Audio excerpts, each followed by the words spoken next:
मेघनाद की मृत्यु के बाद उसकी पत्नी सुलोचना का क्या हुआ?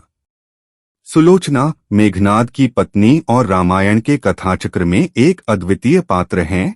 उनकी कथा प्रमुख रूप से उस समय से जुड़ी है जब उनके पति मेघनाद को लक्ष्मण ने युद्ध में पराजित कर मार दिया था। सुलोचना का चरित्र उनकी निष्ठा, पतिव्रता, धर्म और उनके साहस का प्रतीक है।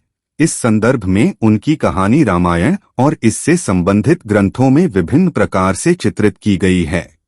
सुलोचना वासुकी नाग की पुत्री और लंका के राजा रावण के पुत्र मेघनाद की पत्नी थी। लक्ष्मण के साथ हुए एक भयंकर युद्ध में मेघनाद का वध हुआ। उसके कटे हुए शीश को भगवान श्री राम के शिविर में लाया गया था। अपने पति की मृत्यु का समाचार पाकर सुलोचना ने अपने ससुर रावण से राम के पास जाकर पति का शीश लाने की प्रार्थना की, किंतु रावण इसके लिए तैयार नहीं हुआ।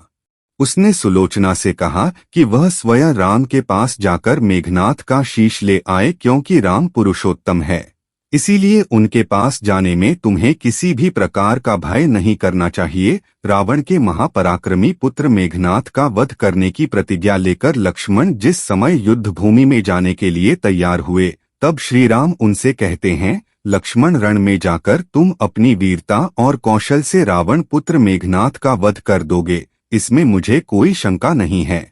परंतु एक बात का विशेष ध्यान रखना कि मेघनाद का मस्तक भूमि पर कदापि नहीं गिरना चाहिए, क्योंकि मेघनाद एक नारी व्रत का पालक है और उसकी पत्नी परम पतिव्रता है। ऐसी साध्वी के पति का मस्तक अगर पृथ्वी पर गिर पड़ा तो हमारी समस्त सेना का विध्वंस हो जाएगा और युद्ध में विजय की आशा त्याग देनी पड़ेगी। श्री राम की बात सुन के लक्ष्मण अपनी सेना लेकर आगे बढ़ चले। समर भूमि में उन्होंने वैसा ही किया। युद्ध में अपने बाणों से उन्होंने मेघनाद का मस्तक काट लिया, पर उसे पृथ्वी पर नहीं गिरने दिया। हनुमान उस मस्तक को श्री राम के पास ले आए। मेघनाद की दाहिनी भुजा आकाश में उड़ती हुई उसकी पत्नी सुलोचना के पास जाकर गिरी। सुलोचना चकित हो गई। दूसरे ही क्षण अन्यत दुख से व्याकुल होकर विलाप करने लगी, पर उसने भुजा को स्पर्श नहीं किया। उसने सोचा, संभव है यह भुजा किसी अन्य व्यक्ति की हो, ऐसी दशा में पर पुरुष के स्पर्श का दोष मुझे लगेगा। निर्णय करने के लिए उसने भुजा से कहा, यदि तू मेरे स्वामी की भुजा है तो मेरे पतिव्रत की शक्ति से युद्ध का सारा वृतांत लिख दे। भुजा में दासी ने लेखनी पकड़ा दी। लेखनी ने लिख दिया, प्राण प्रिय, यह भुजा मेरी ही है। युद्ध भूमि में श्री राम के भाई लक्ष्मण से मेरा युद्ध हुआ।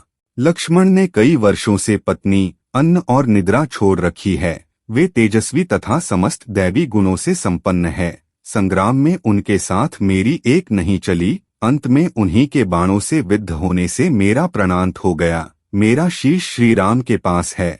पति की भुजा लिखित पंक्तियां पढ़ते ही सुलोचना व्याकुल हो गई। पुत्र वधू के विलाप को सुनकर लंकापति रावण ने आकर कहा, शोक ना कर पुत्री, प्रातः होते ही सहस्त्र मस्तक मेरे बाणों से कटकट के पृथ्वी पर गिर जाएंगे। मैं रक्त की नदियां बहा दूंगा। करुण चीत्कार करती हुई सुलोचना बोली, पर इससे मेरा क्या लाभ होगा?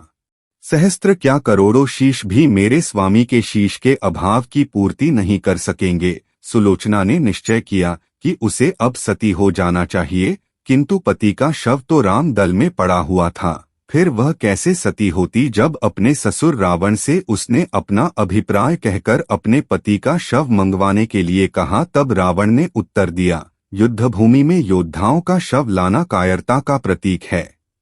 मेघनाद वीरगति को प्राप्त हुआ है और उसे शत्रु से पराजित करने वाला कोई सामान्य योद्धा नहीं था। उसने यह भी कहा कि मेघनाद का बलिदान लंका के लिए एक गौरव की बात है और वह उसकी वीरता पर गर्व करता है।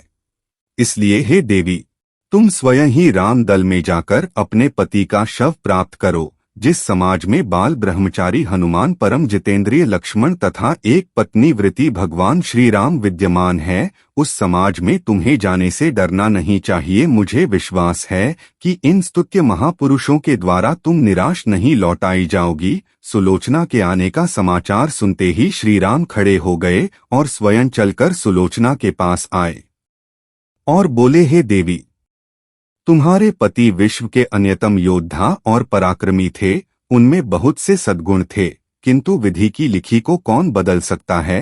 आज तुम्हें इस तरह देखकर मेरे मन में पीड़ा हो रही है। श्री राम की बात सुनकर सुलोचना भगवान की स्तुति करने लगी। श्री राम ने उसे बीच में ही रोकते हुए कहा, देवी, मुझे लज्जित ना करो। पतिव्रता की महिमा अपार है, उसकी शक्ति की तुलना नहीं है। मैं जानता हूँ कि तुम परम सती हो, तुम्हारे सतीत्व से तो विश्व भी थर्राता है। बताओ कि मैं तुम्हारी किस प्रकार सहायता कर सकता हूँ। सुलोचना ने अश्रुपूरित नैनों से प्रभु की ओर देखा और बोली, हे राघवेंद्र, मैं सती होने के लिए अपने पति का मस्तक लेने के लिए यहाँ पर आई हूँ। श्री राम ने शीघ्र ही ससम्मान मेघनाथ का शीश मंगवाया और सुलोचना को दे दिया। पति का छिन्न शीश देखते ही सुलोचना का हृदय अत्यधिक द्रवित हो गया। उसकी आंखें बड़े जोरों से बरसने लगी। रोते रोते उसने पास खड़े लक्ष्मण की ओर देखा और कहा, सुमित्रानंदन, तुम भूलकर भी गर्व मत करना कि इनका वध आपने किया है। मेरे स्वामी को धराशायी करने की शक्ति विश्व में किसी के पास नहीं थी। यह तो 2 पतिव्रता नारियों का भाग्य था। आपकी पत्नी भी पतिव्रता है और मैं भी पति चरणों में अनुरक्ति रखने वाली उनकी अनन्य उपासिका हूँ। पर दुर्भाग्य से मेरे पति एक पतिव्रता नारी का अपहरण करने वाले पिता का अन्न खाते थे और उन्हीं के लिए युद्ध में उतरे थे। इसी से मेरे जीवन धन परलोक सिधारे। सभी योद्धा सुलोचना को राम शिविर में देखकर चकित थे। वे यह नहीं समझ पा रहे थे कि सुलोचना को यह कैसे पता चला कि उसके पति का शीश भगवान राम के पास है। जिज्ञासा शांत करने के लिए सुग्रीव ने पूछ ही लिया कि यह बात उन्हें कैसे ज्ञात हुई कि मेघनाथ का शीश श्री राम के शिविर में है। सुलोचना ने स्पष्टता से बता दिया, मेरे पति की भुजा युद्ध भूमि से उड़ती हुई मेरे पास चली गई थी, उसी ने लिखकर मुझे बता दिया। व्यंग्य भरे शब्दों में सुग्रीव बोल उठे, निष्प्राण भुजा यदि लिख सकती है, फिर तो यह कटा हुआ सिर भी हंस सकता है। श्री राम ने कहा, व्यर्थ बातें मत करो मित्र, पतिव्रता की महत्वता को तुम नहीं जानते। श्री राम की मुखकृति देखकर सुलोचना उनके भावों को समझ गई। उसने कहा, यदि मैं मन वचन और कर्म से पति को देवता मानती हूँ तो मेरे पति का यह निर्जीव मस्तक हंस उठे। सुलोचना की बात पूरी भी नहीं हुई थी कि कटा हुआ मस्तक जोरों से हंसने लगा। यह देखकर सभी दंग रह गए। सभी ने पतिव्रता सुलोचना को प्रणाम किया। सभी पतिव्रता की महिमा से परिचित हो गए थे। चलते समय सुलोचना ने श्री राम से प्रार्थना की, भगवन, आज मेरे पति की अंत्येष्टि क्रिया है और मैं उनकी सहचर उनसे मिलने जा रही हूँ। आज युद्ध बंद रहे। श्री राम ने सुलोचना की प्रार्थना स्वीकार कर ली। सुलोचना पति का सिर लेकर वापस लंका आ गई। लंका में समुद्र के तट पर एक चंदन की चिता तैयार की गई। पति का शीश गोद में लेकर सुलोचना चिता पर बैठी और धधकती हुई अग्नि में कुछ ही क्षणों में सती हो गई। मित्रों, प्रेम और निष्ठा केवल सांसारिक नहीं बल्कि आध्यात्मिक संबंध भी हैं। इस तरह सुलोचना का जीवन और उनकी अंतिम यात्रा रामायण की कहानियों में गहराई और अर्थ जोड़ती है।